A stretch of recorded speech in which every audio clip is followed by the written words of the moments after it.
This video is we're here to highlight the hazards and risks training on an outdoor training facility. As you can see from what's going on around me, weather conditions are obviously a factor. They can have a massive risk. They can create loads of injuries and problems. So when it comes to things like this, you could obviously, with snow and ice on the field, there could be any sort of slips, trips, anything like that, which could cause impact injuries as they hit the ground and stuff like that. So to stop these from happening, you'd shut this facility. This facility will not be able to be used while it had snow and ice on it, as obviously it's dangerous and it's not right for people to be training in facilities like this.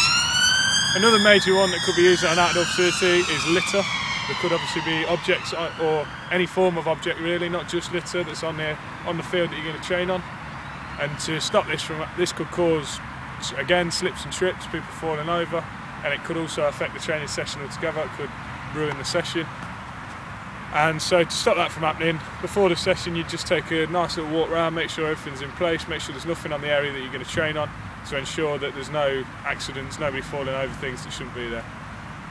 There's also with the lights, the way that it is, in the dark times obviously you'll need the lights, and without the lights, if the lights were to cut out or they weren't able to use, then you could cause a lot of collisions. People could be running into each other. Obviously you can't see properly, balls could be hitting people falling over, all sorts of different things. It could be quite severe as well. A head injury running into a goalpost, for example, in the dark could obviously cause major injuries. So to stop that from happening, you'd make sure that the lights are maintained yearly, throughout the year, at different periods, and you'd make sure that they're all working before you go out to your training session. And if there was a freak time where they do cut out during a session, you'd obviously make sure that the session stops there and then, and pull everybody out of the way to make sure that there's no injuries. Alright, a few more potential risks on an outdoor facility would be footwear, such as studs, spikes, moulds, blades for any sport on the outdoor facility, as it could cause stuff like gashes, cuts on the person that's wearing it themselves if they trip over due to bad weather conditions, obviously like now, and they slip over themselves, or they could slip over or do a bad tackle on a other person and cause them to have to get medical treatment, and then that would result in you and the coach or yourself having to take the initiative to check your own studs, check if there's any signs on the outside of the facility itself to see what footwear you should be wearing yourself. And that could lead on to personal protection stuff, such as in football, for example, shin pads. Say if the ground was not as good as it would be, if it's hard and grazy, you could wear underlay of clothing, some kind of protective clothing at least, just to help yourself, as that could heighten the severity of injuries which could happen anyway, such as slipping over, twisting your ankle or something. That could carry on. And that could hinder you, as in if you slipped over and twisted your ankle, that could result in eventually you breaking your leg. If you didn't wear shin pads, someone could slide into you, you could end up with a cut or a gash, but if you wore shin pads, you probably wouldn't get that. You'd just be able to get up and carry on running.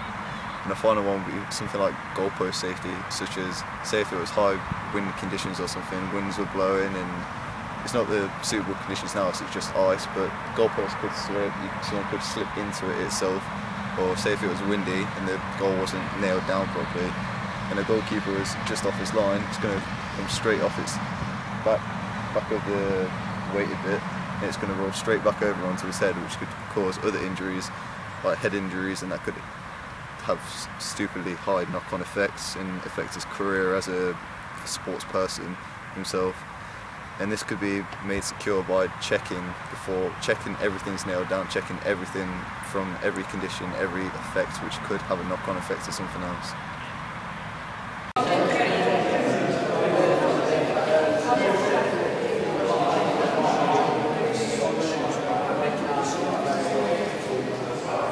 As you've seen the indoor clip of the indoor facility that we've just done, and now we're going to talk about the potential hazards and risks of that indoor facility. First one would be bringing in bottled water and stuff. That's obviously not going to be allowed because that could result in wet floors, which could be slip and trips, which is obviously not ideal for people that are going to use the facility. A way to rule that out would be to have signs before you enter the facility itself, saying no bottled water due to potential risks and hazards of the things that could happen and what it could lead to, showing the severity of what could happen to the person, and then have people check the persons for drinks and bottles before they walk into the facility, as if they're going to try and sneak it in, it's still defeating the object of not bringing bottles in. And then again, litter on the floor, same with bottles, the bottle could be drank and then used as litter, someone could just throw it around, or crisp wrappers or anything, bags, anything, and people could slip on them, which is not ideal. A way to come around this would be to have signs, stuff like that, signs all around and inside the facility, resulting in slipping on the actual stuff that has been left around. So obviously it's going to be a must to check people that are going to litter inside the facility. And the last one will be equipment, such as like benches that are going to be left out, any gym apparatus like gymnastics that are just going to be left lying around and stuff. People are going to run into that, collide with that, which could result in quite bad injuries, such as, like, say if a yoga ball was left out and somebody stupidly tried to bounce on it or something just out of immaturity, straight off the top of his head or her head or whatever, they slip over it, crack their head, land on the neck funny, and they could be potentially paralysed. A way to do this would be to clear the space after the equipment that you put out after your personal session, and then that could be having signs on the doors or on the walls inside the facility saying you must clear up equipment that you just left out after your session. Carrying on from where Jordan left off with the equipment, there can also be problems with people's footwear. With it being an indoor facility, you obviously need to make sure that they're wearing suitable footwear, stuff that's not going to lead to slip accidents, because it can be slipping and sliding all over the place due to a lack of grip on the bottom of the shoe. So you need to make sure that they are wearing the proper trainers, the proper equipment for what they're going to be doing before they go into the facility. As I said, it can cause slips, trips, which as they hit the ground, a lot of impact injuries. We don't need any of that, so make sure that their footwear is right. And with an indoor facility as well as the minor accidents that can happen with slips and trips and stuff like that, there can also be major problems. For example, the temperature of the room needs to be at a reasonable level, because if it was too high, then the participants could lead to dehydration, especially with us not being able to take water into there make sure there's no wet floor. So the temperature needs to be right. You need to make sure that people aren't getting dehydrated, people aren't getting overheated, and this could be done by, you can do this by regularly maintaining the facilities, making sure that all the air conditioning is working right and all the heating is working, so the room is still at a reasonable temperature while the session's going on, to make sure obviously nobody gets dehydrated or overheated. And the second one would be, the second more serious one would be fire exits. Obviously they need to be clear for in case of any emergencies. As we know, any sort of fire incidents could cause fatal injuries and, well, any major injuries and fatal situations, so we need to make sure that they're all clear. So to do that, you would have to, straight away, as soon as you go into the room, before anything starts, you'd have to make sure they're all clear, check that they're all opening and closing right, and make sure that everybody's aware of where they are. This can also be done by signs and stuff like that on the wall, but most importantly I think they need to be clear by the coach before the session starts.